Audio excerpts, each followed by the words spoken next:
Aku pengen berteori. Berteori. Ini Apa teorimu? aku pengen ngejelasin kenapa lagu Hanya Kontolku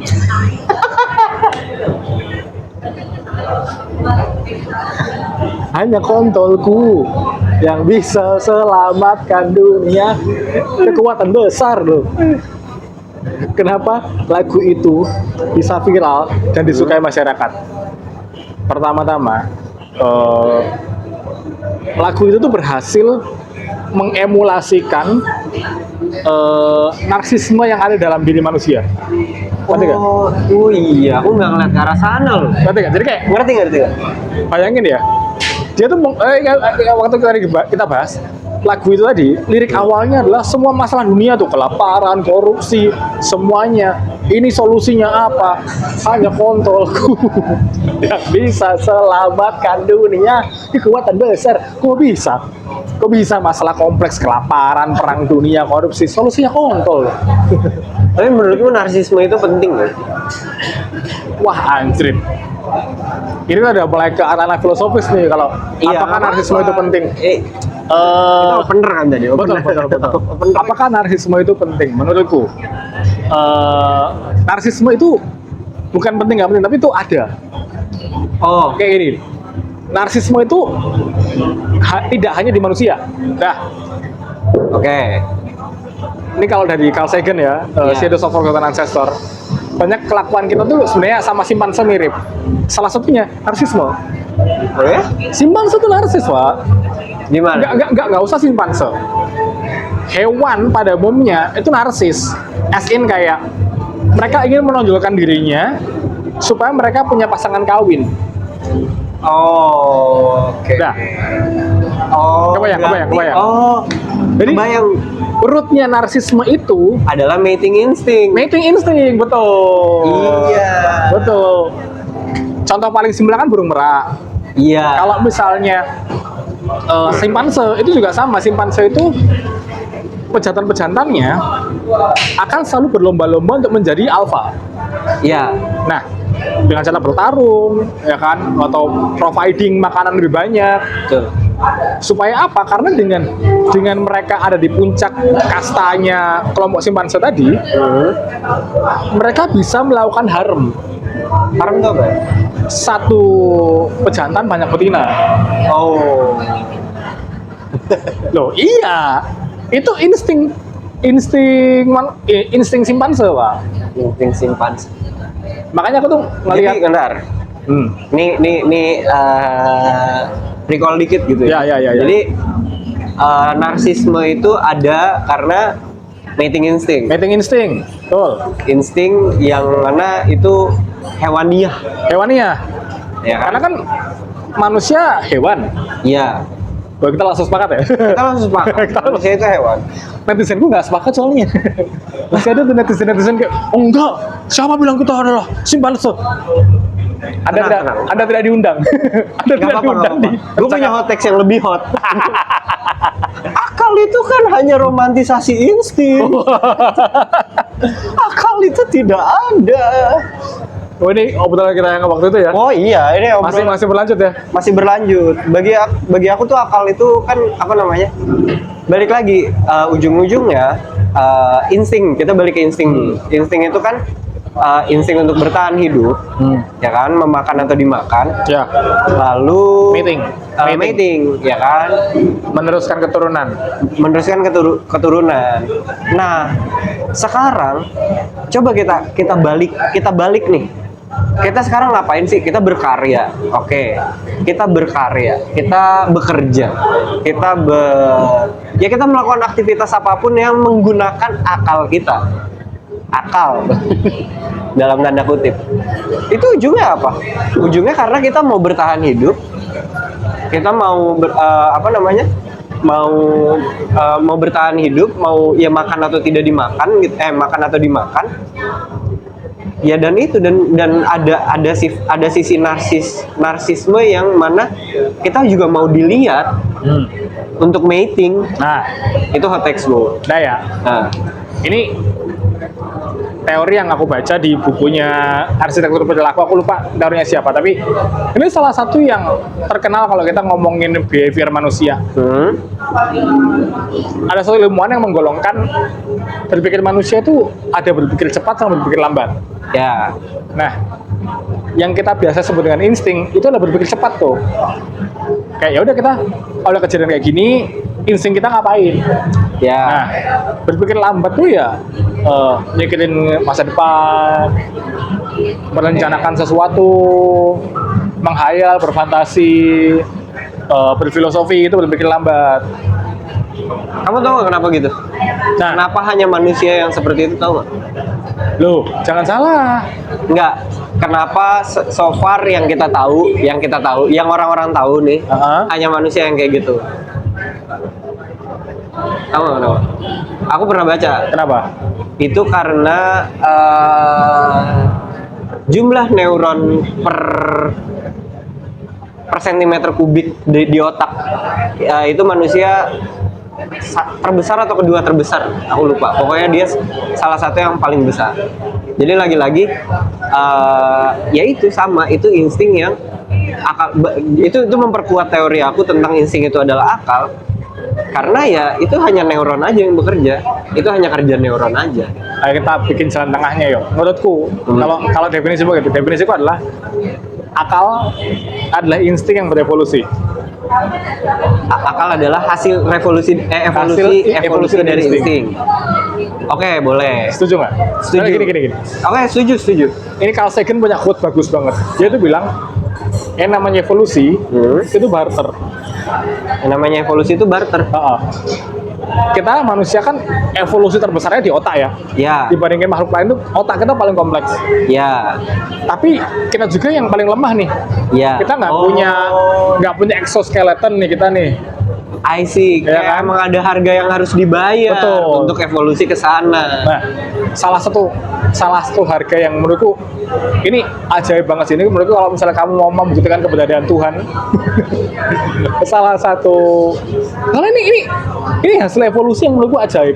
Dan sampai hari ini ilmuwan juga nggak tahu kenapa. Apa tuh? Makhluk yang hidupnya itu membelah diri, makhluk-makhluk bersel satu ini, yang vegetatif ini, mereka hidupnya cenderung abadi. Cenderung abadi. Daripada makhluk-makhluk yang membutuhkan kawin. Ya. Seakan-akan harganya untuk seks adalah keabadian.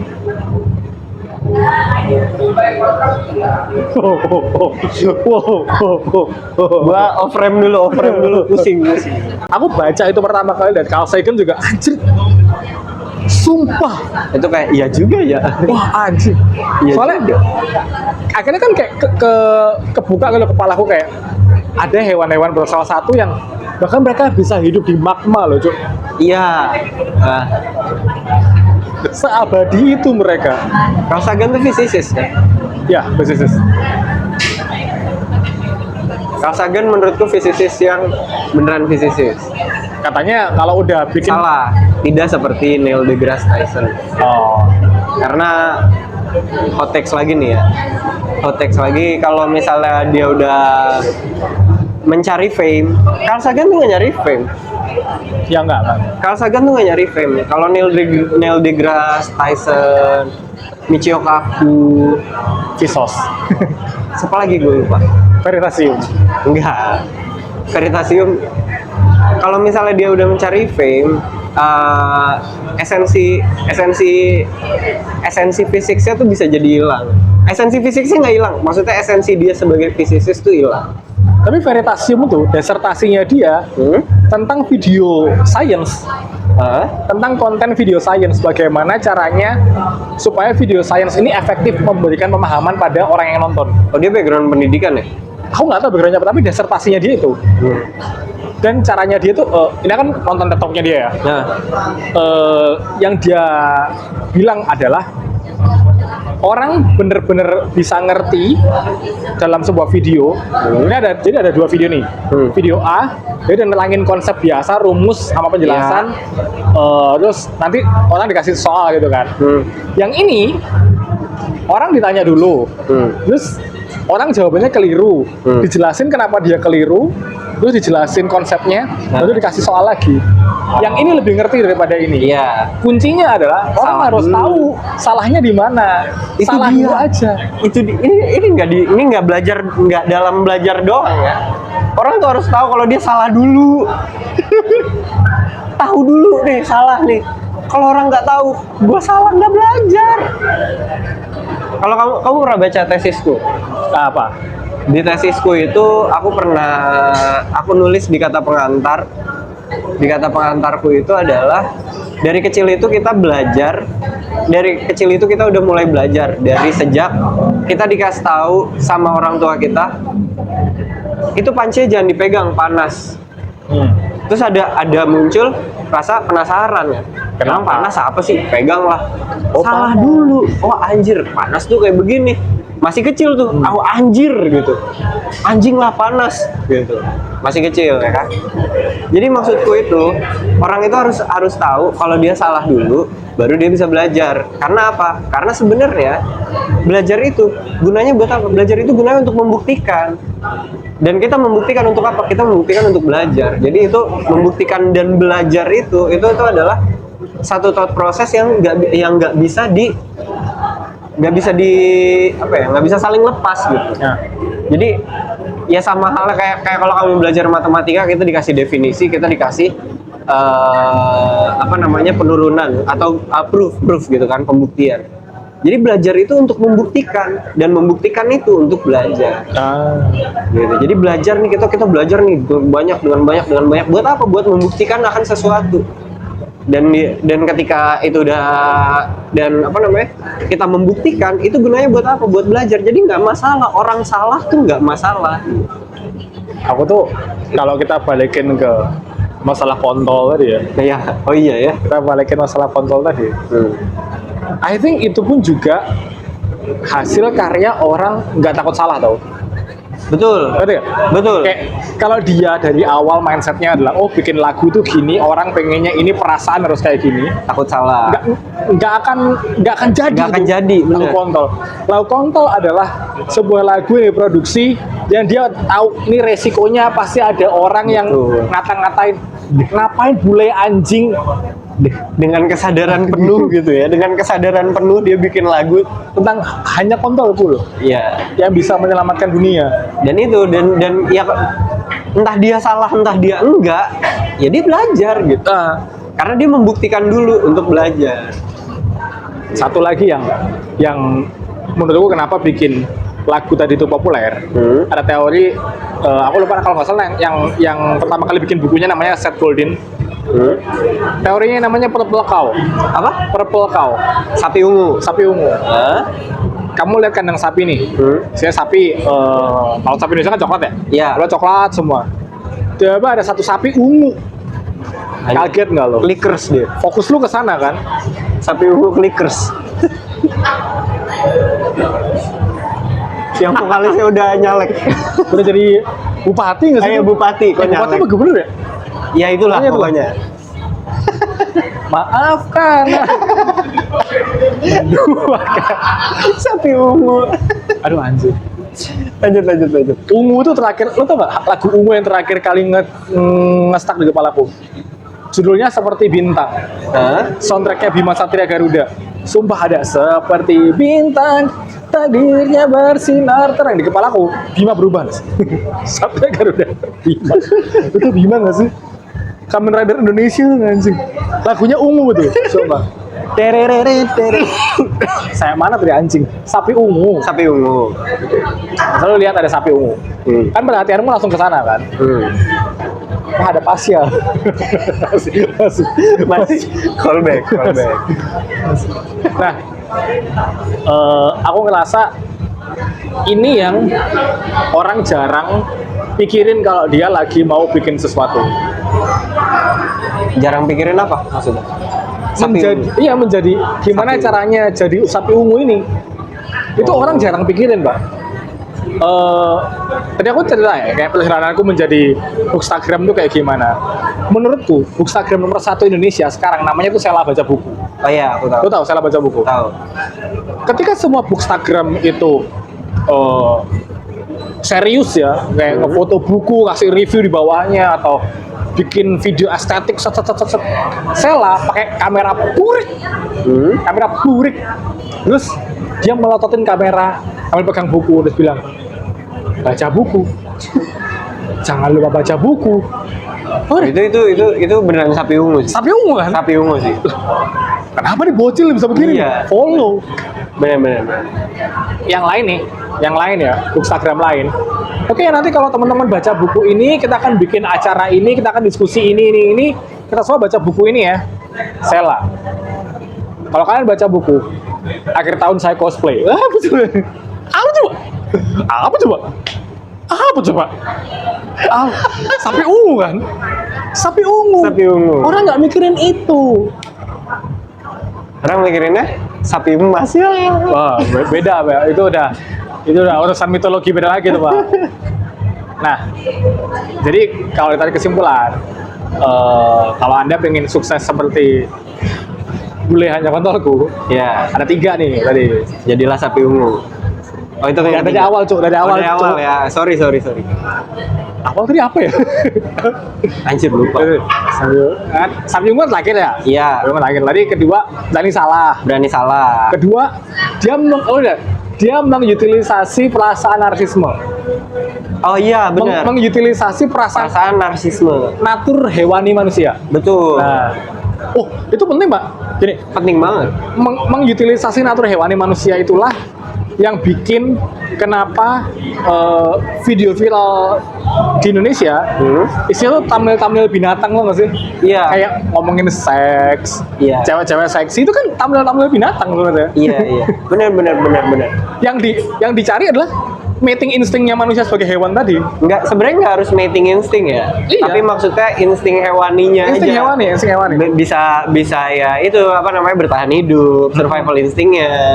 Salah satu survival insting yang diutilisasi manusia secara baik, tapi orang-orang nggak sadar kalau ini sebenarnya survival insting adalah xenofobia. Xenofobia itu apa ya? Kebencian terhadap kelompok lain.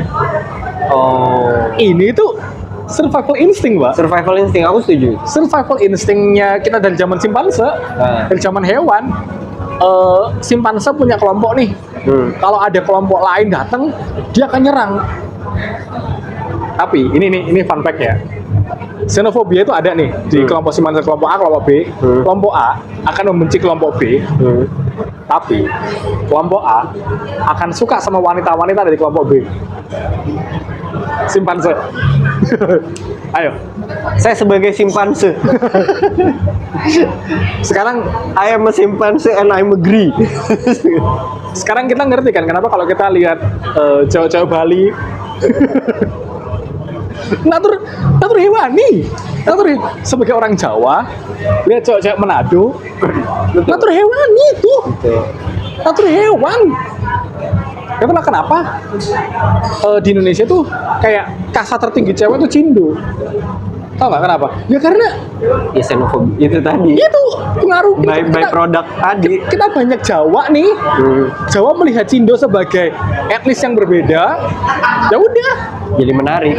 natur hewani aja simpanse tadi. Jadi tadi kita simpulkan ulang. Kalau mau Sukses, bikin lagu sukses bikin karya. Ya, kalau Menjadi- mau berkarya. mau berkarya.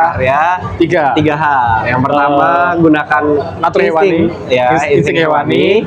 Kedua, berani salah. Berani salah. Ketiga, jadi purple ungu. Jadi purple ungu, jadi purple ungu. cow. Jadi sapi ungu. Sapi ungu. Gitu. Ngomong-ngomong survival, ada satu konten kreator yang menggunakan survival instinct Apa tuh? yang sebagai ininya, Apa? sebagai apanya namanya? Ya itulah. Timothy Ronald.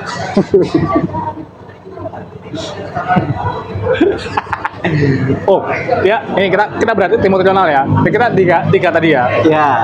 Dari natur hewani, survival instinct tuh. Nah, ya. Survival narsisme juga itu. Narsisme siapa? Timothy Ronald. Yang diutilisasi kan keinginan orang untuk menjadi nomor satu. Iya. Sebenarnya. Narsisme itu kan sebenarnya yang diutilisasi. Oh enggak, narsisme di sini lebih ke gua. Oh iya. Iya. Terus berani salah. aku yakin Timothy Ronaldo tahu dia akan banyak yang benci. Betul. Tapi dia gas aja. Kalau berani salah, menurutku contoh yang paling bagusnya Aldi Taher. Indah Ji. Indah Ji. Enggak, aku lebih ke Aldi Taher. Oh, Aldi Taher tuh lebih ke purple kaos sih menurutku. Oh iya. Aldi Taher tuh karena Oh iya, oke lah. karena ini kita Iya, iya. kita ngomongin Aldi Taher pasca cerai ya.